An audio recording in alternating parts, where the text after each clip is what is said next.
My name is Ahmed Abdulla, and I'm a professor in the Department of Mechanical and Aerospace Engineering at Carleton. I'm also involved in the Sustainable Energy program. I'm an energy systems engineer, and what that means is that I build mathematical models that tell us how new technologies and new policies can get us closer to our low-carbon future. And these models rely on huge amounts of data from economics, from public policy, and even from behavioral science. And because a lot of the technologies I deal with are new, I have to go out and conduct these surveys and design these experiments to get the data that I feed into my models. In terms of technologies, I research a variety of technologies. So I'm working on hydrogen, I'm working on negative emissions technologies, and I'm working on energy storage and grid modernization.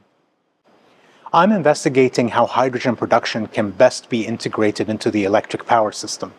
So hydrogen is very attractive, and the reason it's so attractive is because every province sees a role for itself in a hydrogen economy.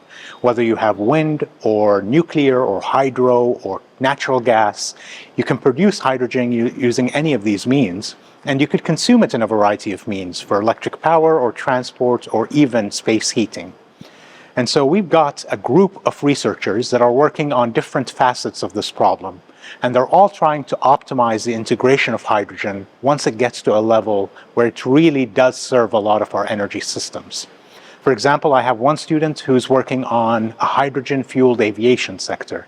What would the airports actually look like if they start using hydrogen instead of fossil fuels?